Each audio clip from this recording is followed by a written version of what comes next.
ಈ ಸಿನಿಮಾದಲ್ಲಿ ಮದುವೆಯಾಗಿ ಸಂತೋಷವಾಗಿ ಸಂಸಾರ ಮಾಡಬೇಕಾಗಿದ್ದ ಮಹಿಳೆ ತನ್ನ ಗಂಡನನ್ನೇ ಕೊಂದಾಕಿ ತುಂಡು ತುಂಡ ಕತ್ತರಿಸಿ ಫ್ರಿಡ್ಜ್ ನಲ್ಲಿ ಇಡ್ತಾಳೆ.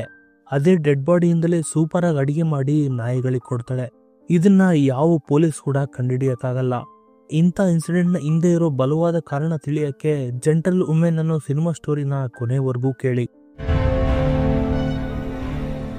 ಪೂರ್ಣಿಮಾ ಅನ್ನೋ ವಿವಾಹಿತ ಮಹಿಳೆನ ತೋರಿಸೋದ್ರಿಂದ ಸಿನಿಮಾ ಶುರುವಾಗುತ್ತೆ. ತನ್ನ ಗಂಡ ಅರವಿಂದ್ ಪೂಜೆ ಮಾಡಿ ಆಫೀಸ್ಗೆ ಹೋಗ್ಬಿಡ್ತಾನೆ. ಅರವಿಂದ್ LIC ಕಂಪ್ನಿಲಿ ಕೆಲಸ ಮಾಡ್ತಿರ್ತಾನೆ. ಆಗಾಗ ಔಟಿಂಗ್ ಮತ್ತೆ ಸರ್ಪ್ರೈಸ್ ಗಳಂತೇಳಿ ಇವ್ರ ಜೀವನ ಸಂತೋಷವಾಗಿ ಸಾಕ್ತಿರುತ್ತೆ. ಒಂದಿನ ಪೂರ್ಣಿಮಾ ಪಕ್ಕದ ಮನೆಯವ್ರ ಫಂಕ್ಷನ್ಗೆ ಹೋಗಿರ್ತಾಳೆ. ಅಲ್ಲಿ ಕೆಲ ಆಂಟಿಯರು ಬರೀ ಅನೈತಿಕ ಸಂಬಂಧಗಳ ಬಗ್ಗೆ ಮತ್ತೆ ಡೈವರ್ಸ್ ಬಗ್ಗೆ ಮಾತನಾಡ್ತಿರ್ತಾರೆ. ಅಷ್ಟರಲ್ಲೇ ಪೂರ್ಣಿಮಾ ಗಂಡನಿಗೆ ಟೀ ಮಾಡ್ಕೊಡೋಕಂತೇಳಿ ವಾಪಸ್ ಬಂದಾಗ ನಶಿ ಅನ್ನೋ ಮಹಿಳೆ ಮನೆಯಲ್ಲೇ ಇರ್ತಾಳೆ.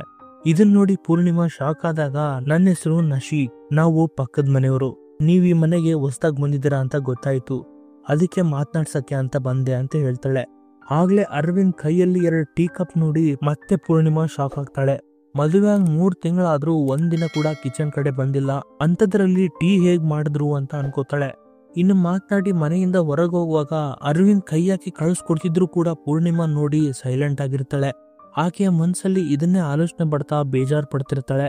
ಇನ್ನು ಪೂರ್ಣಿ ಅವತ್ ರಾತ್ರಿ ಊಟ ಮಾಡುವಾಗ, ಏನ್ರಿ ನನ್ನ ಫ್ರೆಂಡ್ ಸಿಸ್ಟರ್ಗೆ ಇಂಟರ್ವ್ಯೂ ಇದೆ, ಅದಕ್ಕೆ ಅವಳು ಅವ್ರ ಊರಿಂದ ಇಲ್ಲಿಗೆ ಬರ್ತಿದ್ದಾಳೆ, ನಮ್ಮನೆಯಲ್ಲೇ ಇರಿಸ್ಕೊಳ್ಳೋಣ ಅಂತ ಕೇಳ್ತಾಳೆ.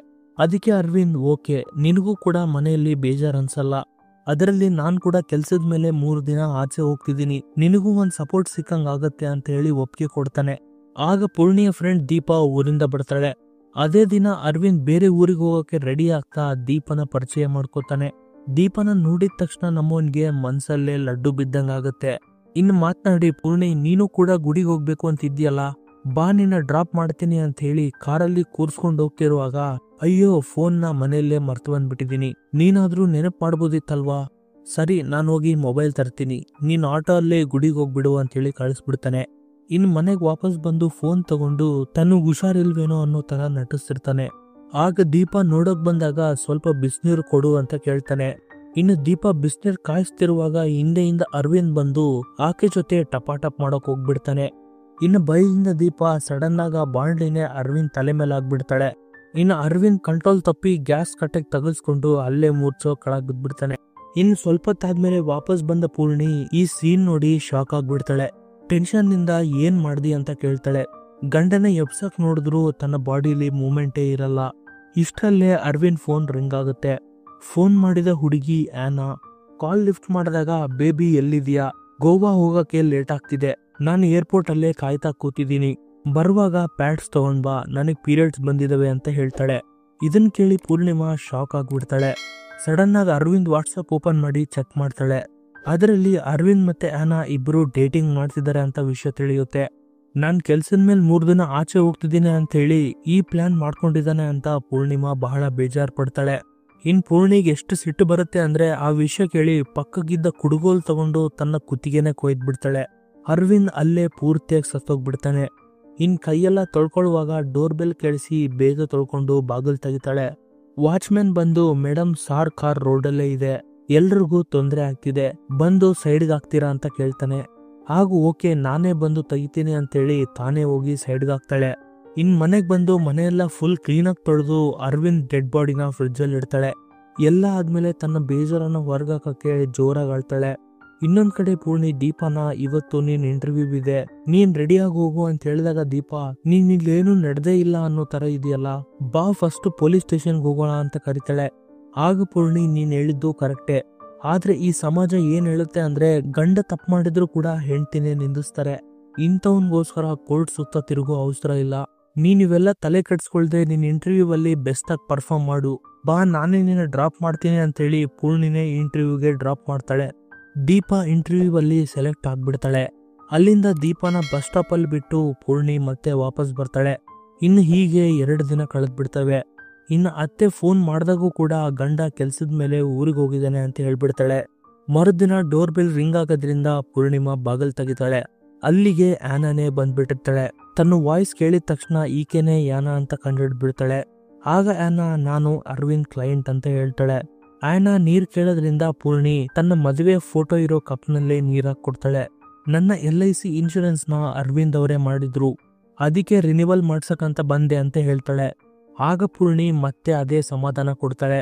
ಅವರು 3 ದಿನದಿಂದ ಕೆಲ್ಸದ ಮೇಲೆ ಬೇರೆ ಊರಿಗೆ ಹೋಗಿದ್ದಾರೆ. ಆಗ ಆನಾ ಅವ್ರು ಬಂದ್ರೆ ನನಗೆ ಹೇಳಿ, ನಾನೇ ರಿನಿವಲ್ ಮಾಡಿಸ್ಕೊಳಕ್ ಮತ್ತೆ ಬರ್ತೀನಿ ಅಂತ ಹೇಳಿ ಹೋಗ್ಬಿಡ್ತಾಳೆ. ಅಲ್ಲಿಂದ ಡೈರೆಕ್ಟ್ ಅರವಿಂದ್ ಆಫೀಸ್ಗೆ ಹೋಗಿ ವಿಚಾರಿಸ್ತಾಳೆ. ಇನ್ನು ಆಫೀಸಲ್ಲಿ ಇವರಿಬ್ಬರು ಟಪಾಟಪ್ ವಿಷಯ ಅರವಿಂದ್ ಫ್ರೆಂಡ್ಗೂ ಕೂಡ ಗೊತ್ತಿರುತ್ತೆ. ಆಗ ತನ್ನ ಫ್ರೆಂಡ್ ನನಗೆ ಗೊತ್ತಿಲ್ಲ, ಅವನು 3 ದಿನದಿಂದ ಆಫೀಸಿಗೆ ಬಂದಿಲ್ಲ ಅಂತ ಹೇಳಿ ಕಳಿಸ್ಬಿಡ್ತಾನೆ. ಇನ್ನು ಆನಾ ಮನೆಗೆ ಹೋಗಿ ಅವ್ರ ಮೆಮೊರೀಸ್ನೇ ನೆನಪು ಮಾಡ್ಕೊತಿರ್ತಾಳೆ. ಇಲ್ಲೇ ಒಂದು ಫ್ಲಾಶ್ ಬ್ಯಾಕ್ನ ತೋರಿಸ್ತಾರೆ.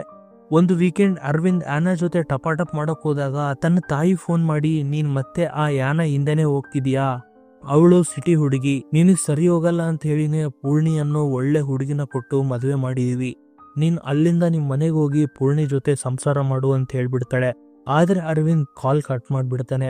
ಇದನ್ನ ಆನಾ ಕೇಳಿಸ್ಕೊಂಡು, ಹೌದು ನಿನ್ನ ಬಿಡ್ಬೋದಾಗಿತ್ತಲ್ವಾ, ಇನ್ನೂ ಯಾಕಿದೀಯಾ ಅಂತ ಕೇಳ್ತಾಳೆ.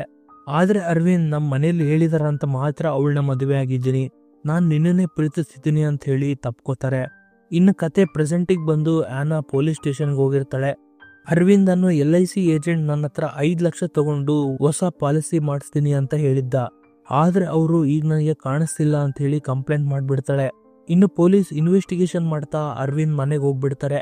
ಇಲ್ಲಿ ಪೂರ್ಣಿಮಾ ಮಾತ್ರ ಮತ್ತೆ ಅದೇ ರೀಸನ್, 3 ದಿನದಿಂದ ಹೊರಗೆ ಹೋಗಿದ್ದಾರೆ, ಕೆಲ್ಸ ಮುಗಿದೇ ಇರ್ಬೋದು, ಅದಕ್ಕೆ ಇನ್ನೂ ಬಂದಿಲ್ಲ.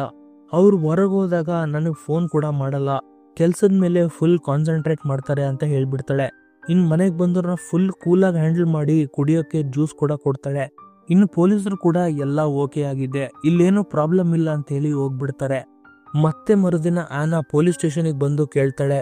ಆಕೆ ಬಹಳ ಕೋಪದಿಂದ ಮಾತನಾಡೋದ್ರಿಂದ ಪೊಲೀಸರು, ನೀನು ನಮಗ್ ಕೆಲಸ ಹೇಳ್ಕೊಡ್ಬೇಡ, ಅರವಿಂದ್ ಹೆಂಡತಿಗೆ ಅನುಮಾನ ಇಲ್ಲ, ನೀನ್ ಯಾಕೆ ಇಷ್ಟು ಟೆನ್ಷನ್ ಪಡ್ತಿದ್ಯಾ, ನೀನು ಅವನಿಗೆ 5 ಲಕ್ಷ ಕೊಟ್ಟಿರೋ ತರ ಪ್ರೂಫೇ ಇಲ್ಲ, ಅರವಿಂದ್ ಎಲ್ಲಿದ್ರು ಸೇಫ್ ಆಗಿರ್ತಾನೆ, ಅವ್ನ್ ವಾಪಸ್ ಬಂದ್ಮೇಲೆ ಮಾತನಾಡಿ ಅಂತ ಹೇಳ್ಬಿಡ್ತಾರೆ. ಇನ್ನು ಆನಾ ಬಹಳ ಬೇಜಾರು ಪಡ್ತಾಳೆ. ಮನೆಯಲ್ಲಿ ಆಫೀಸಲ್ಲಿ ಎಲ್ಲೂ ಕಾಣಿಸ್ತಿಲ್ಲ, ಅರವಿಂದ್ಗೆ ಏನೋ ಪ್ರಮಾದ ಆಗಿರ್ಬೋದು ಅಂತ ಅನ್ಕೋತಾಳೆ.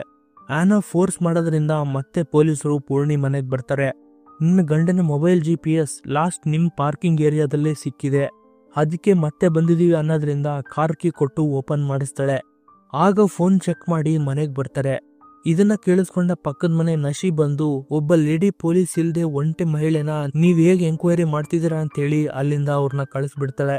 ಇನ್ನು ಆನಾ ಈ ಬಾರಿ ಒಬ್ಬ ಲಾಯರ್ನ ಕರ್ಕೊಂಡು ಸ್ಟೇಷನ್ಗೆ ಬಂದಿರ್ತಾಳೆ. ಆಗ ಪೊಲೀಸರು, ನಿನ್ನದು ಮತ್ತೆ ಅರವಿಂದ್ ಟಪಾಟಪ್ ವಿಚಾರ ಎಲ್ಲ ನಮಗ್ ಗೊತ್ತಿದೆ, ಅವನೆಲ್ಲಿ ನಿನಗೆ ಸಿಗಲ್ಲ ಅಂತೇಳಿ ಬೇರೆಯವ್ರಿಗೂ ಸಿಗ್ಬಾರ್ದು ಅಂತ ನೀನೇ ಸಾಯಿಸ್ಬಿಟ್ಟಿದೀಯ ಅಂತ ಕೇಳ್ಬಿಡ್ತಾರೆ. ಇನ್ನೀ ಮಾತೆಲ್ಲ ಒಳಗ್ ಕೂತ್ಕೊಂಡ DSP ಕೇಳಿಸ್ಕೊಂಡು ಈ ಆಫೀಸರ್ನ ಒಳಗ್ ಕರಿತಾನೆ. ಇವನ್ ಹೆಂಡತಿ ಬಗ್ಗೆ ನೀನ್ ಯಾಕೆ ವಿಚಾರಿಸ್ತಿಲ್ಲ, ಅವಳೇ ಏನು ಮಾಡಿರ್ಬೋದಲ್ವಾ, ನೀನೇನಾದ್ರೂ ಅವಳ ಜೊತೆ ಟಪಾಟಪ್ ಮಾಡಿದೀಯ ಅಂತ ಕೇಳ್ಬಿಡ್ತಾನೆ. ಇದನ್ನ ಕೇಳಿ ಆಫೀಸರ್ ಬಹಳ ಬೇಜಾರ್ ಪಡ್ತಾನೆ. ಆ DSPನೇ ದೊಡ್ಡ ಟಪಾಟಪ್ ಕ್ಯಾಂಡಿಡೇಟ್, ಅವನೇ ಹುಡುಗಿರ್ನ ಕಂಡ್ರೆ ಯಾವಾಗ್ಲೂ ಜೊಲ್ಲು ಸುರಿಸ್ತಿರ್ತಾನೆ, ಅಂತವನೇ ನನ್ನ ಬಗ್ಗೆ ಮಾತನಾಡಕ್ ಬರ್ತಾನೆ ಅಂತ ಬೇಜಾರ್ ಪಡ್ತಾನೆ. ಅಷ್ಟರಲ್ಲೇ DSP ಪೂರ್ಣಿನ ಕರೆಸಿ ವಿಚಾರ ಮಾಡ್ತಾನೆ. ಪೂರ್ಣಿ ಬಹಳ ಕೂಲ್ ಆಗಿ ಎಲ್ಲಾ ಕ್ವಶನ್ಗಳಿಗೆ ಆನ್ಸರ್ ಮಾಡ್ತಾಳೆ. ಇನ್ನು ಕೊನೆಗೆ ಅಫೇರ್ ಬಗ್ಗೆ ಪ್ರಶ್ನಿಸಿದಾಗ, ನನ್ನ ಗಂಡ ನನ್ನ ಪೂರ್ತಿಯಾಗಿ ಪ್ರೀತಿಸಿದ್ದಾರೆ, ನನ್ನ ಅವರು ಮೋಸ ಮಾಡಲ್ಲ ಅಂತ ಹೇಳ್ಬಿಡ್ತಾಳೆ. ಒಂದು ವೇಳೆ ತಾನದನ್ನು ಒಪ್ಕೊಂಡ್ರೆ ಎಲ್ಲರೂ ತನ್ನೇ ನಿಂದಿಸ್ತಾರೆ ಅಂತ ಹೇಳಿ ಪೂರ್ಣಿ ಅಮಾಯಕವಾಗಿ ನಟಿಸ್ತಾಳೆ.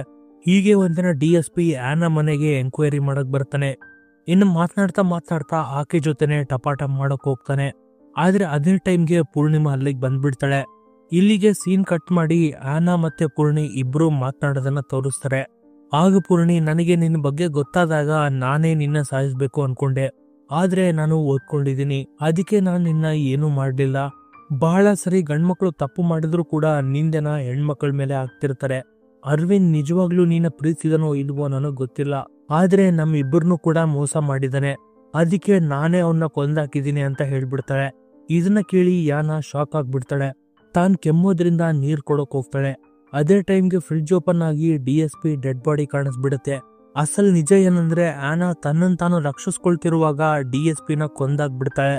ಅದೇ ಟೈಮಿಗೆ ಪೂರ್ಣಿಮಾ ಬಂದ್ರಿಂದ ಆ ಡೆಡ್ ಬಾಡಿನ ಫ್ರಿಡ್ಜ್ ಅಲ್ಲೇ ಇಟ್ಟು ಮುಚ್ಚಾಕ್ಬಿಡ್ತಾಳೆ. ಇದನ್ನ ನೋಡಿ ಇವರಿಬ್ಬರು DSP ಬಾಡಿನ ಅಡವಿಲೇ ಬೀಸಾಕ್ ಹೋಗ್ಬಿಡ್ತಾರೆ. ಇನ್ನು ಕೆಲ ತಿಂಗಳಾದ್ಮೇಲೆ ಹೊಸ ಪೊಲೀಸರು ಬರ್ತಾರೆ. ನಿನ್ನ ಗಂಡನ ಬಹಳ ಕಡೆ ಹುಡ್ಕಾಡಿದ್ವಿ, ಇನ್ನು DSP ಡೆಡ್ ಬಾಡಿ ಸಿಗೋದ್ರಿಂದ ನಿನ್ನ ಕೇಸ್ ನಿಂತೋಗಿದೆ ಅಂತ ಹೇಳ್ಬಿಡ್ತಾರೆ. ಇನ್ನು ಅಲ್ಲೇ ನಮ್ಗೆ ಆನಾ ಪೂರ್ಣಿಮಾ ಮನೆಯಲ್ಲೇ ನಿವಸಿಸ್ತಿದ್ದಾಳೆ ಅನ್ನೋದು ಗೊತ್ತಾಗುತ್ತೆ. ಇನ್ನು ಇದನ್ನ ಕೇಳಿ ಇನ್ಸ್ಪೆಕ್ಟರ್ ಹೊರಗೆ ಬರುವಾಗ ಒಂದು ನಾಯಿ ಎಮ್ಕೆಗಳನ್ನ ಕಡಿತಾ ಕಾಣಿಸುತ್ತೆ. ಇನ್ಸ್ಪೆಕ್ಟರ್ ಹತ್ರ ಬಂದು ನೋಡುವಾಗ ತನ್ನನ್ನೇ ಕಚ್ಚಾಗ್ಬಿಡುತ್ತೆ. ಇನ್ನು ಫೈನಲ್ ಸೀನ್ ನಲ್ಲಿ ಒಂದ್ ರಾತ್ರಿ ಪೂರ್ಣಿಮಾ ಕುಕ್ಕರ್ ಅಲ್ಲಿ ಮಾಡಿದ ಅಡಿಗೆನ ತಂದು ನಾಯಿಗಾಕ್ತಾಳೆ. ಇಲ್ಲಿ ಅರವಿಂದ್ ಡೆಡ್ ಬಾಡಿನೇ ಕಟ್ ಮಾಡಿ ಅಡುಗೆ ಮಾಡಿ ನಾಯಿಗಾಕಿದಾಳೆ ಅಂತ ನಮ್ಗೆಲ್ಲ ಅರ್ಥ ಆಗುತ್ತೆ. ಈ ವಿಷಯ ಪೂರ್ಣಿಮಾ ಮತ್ತೆ ಆನಾಗ್ ಮಾತ್ರ ಗೊತ್ತಿರುತ್ತೆ. ಇದೇ ಸೀನ್ ಇಂದ ಈ ಸಿನಿಮಾ ಕೊನೆ ಆಗುತ್ತೆ. ಗೈಸ್, ನಿಮ್ಗೆ ಏನ್ ಅನ್ಸುತ್ತೆ? ಪೂರ್ಣಿಮಾ ಮಾಡಿದ್ದು ಸರಿನಾ ತಪ್ಪಾ? ನಿಮ್ಮ ಅಭಿಪ್ರಾಯಗಳನ್ನ ಕಾಮೆಂಟ್ ಸೆಕ್ಷನ್ ಅಲ್ಲಿ ತಿಳಿಸಿ. Thank you for watching.